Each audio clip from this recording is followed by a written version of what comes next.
மரியன்னை வழியாக இயேசுவுக்கு அர்ப்பணம் நான் அர்ப்பணம். தந்தை மகன் தூய் ஆவியாரின் பேராலே ஆமென். கிறிஸ்துவின் அனுசாரம் புத்தகம் 3 அதிகாரம் 7:40.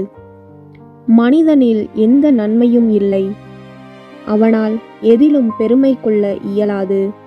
ஆண்டவரே, மனிதனை நீர் நினைவில் கொள்வதற்கும் மனித மைந்தரை நீர் நினைவில் கொள்வதற்கும் அவன் யார்? நீர் அவனுக்கு அருள் வழங்க மனிதனின் தகுதி என்ன?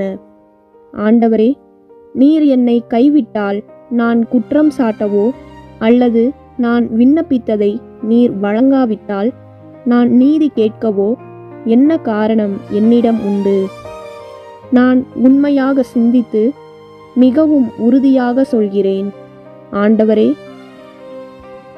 நான் ஒன்றுமில்லை, நல்லது எதுவும் என்னால் செய்ய இயலாது. நான் எல்லாவற்றிலும் குறைபாடுள்ளவன், எப்பொழுதும் எதற்கும் முனைவதில்லை.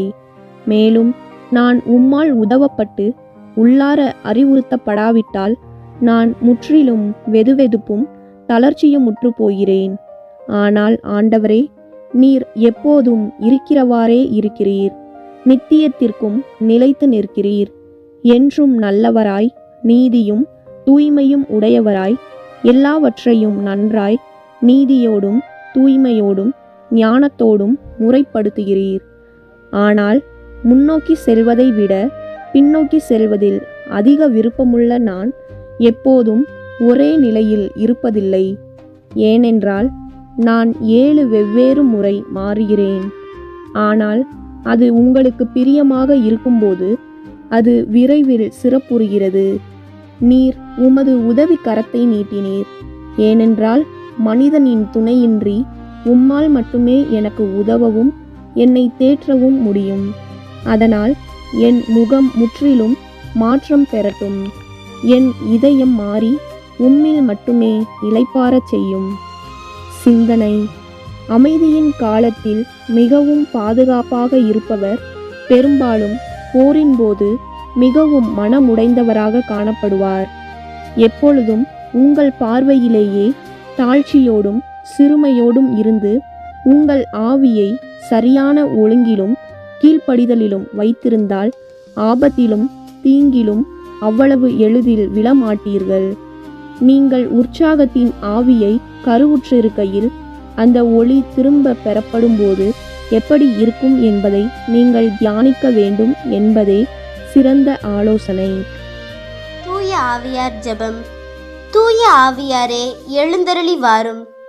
விண்ணகத்திலிருந்து உமது பேரொளியின் அருட்சுடர் எம்மீது அனுப்பிடுவீர்.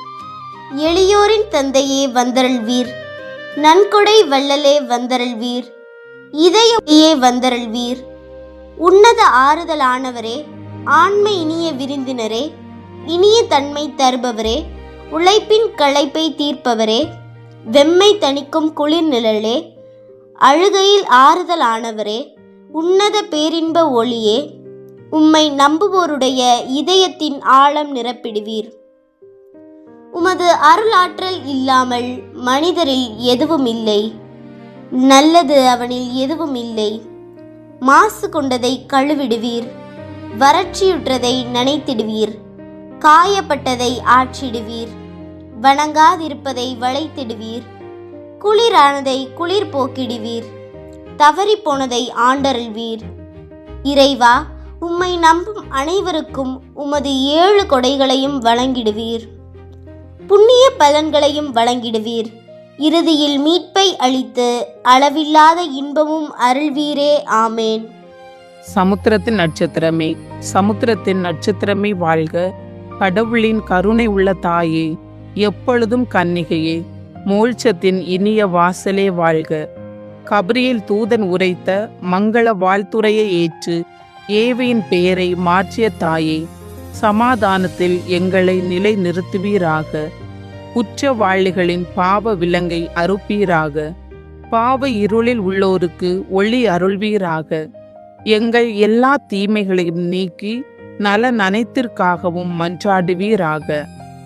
தாய் என்று உம்மை காட்டும் எங்களுக்காக உமது மகவாக பிறந்த தேவசுதன் மன்றாட்டின் மூலம் எங்கள் வேண்டுதலை ஏற்பாராக. கண்ணீருள் சிறந்த கன்னிகையே, அனைவரிலும் மிக சாந்தமுள்ள அன்னையே, எங்கள் பாவங்களிலிருந்து எங்களை விடுவியும். சாந்தமும் கற்பும் உள்ளவர்களாக்கும் பழுதற்ற வாழ்வை எங்களுக்கு தாரும். உமது குமாரன் இயேசுவை நாங்கள் கண்டு என்றும் மகிழ்ந்திருக்க எங்கள் பாதையை பத்திரமாய் காத்தருள்வீராக. தேவ பிதாவுக்கும் துதி உயர் கிறிஸ்துவுக்கும் பரிசுத்த ஆவியான தேவனுக்கும் திருத்துவரான ஏக கடவுளுக்கும் புகழ்ச்சியும் மகிமையும் உண்டாவதாக. ஆமேன். ஆண்டவரை எனது உள்ளம் போற்றி பெருமைப்படுத்துகின்றது. என் மீட்பராம் கடவுளை நினைத்து எனது மனம் பேருவகை கொள்கின்றது. ஏனெனில் அவர் தம் அடிமையின் தாழ்நிலையை கண்ணோக்கினார். இது முதல் எல்லா தலைமுறையினரும் என்னை பேறு பெற்றவர் என்பர். ஏனெனில் வல்லவராம் கடவுள் எனக்கு அரும் பெரும் செயல்கள் செய்துள்ளார். தூயவர் என்பதே அவரது பெயர். அவருக்கு அஞ்சி நடப்போருக்கு தலைமுறை தலைமுறையாய் அவர் இரக்கம் காட்டி வருகிறார். அவர் தம் தோல் வலிமையை காட்டியுள்ளார். உள்ளத்தில் செருக்குடன் சிந்திப்போரை சிதறடித்து வருகிறார். வலியோரை அரியணை நின்று தூக்கி எறிந்துள்ளார். தாழ்நிலையில் இருப்போரை உயர்த்துகிறார். பசித்தோரை நலன்களால் நிரப்பியுள்ளார். செல்வரை வெறுங்கையராய் அனுப்பிவிடுகிறார். மூதாதையருக்கு உரைத்தபடியே அவர் ஆபிரகாமையும் அவர் தம் வழி மரபினரையும் என்றென்றும் இரக்கத்தோடு நினைவில் கொண்டுள்ளார். தம் ஊழியராகி இஸ்ரேலுக்கு துணையாக வருகிறார்.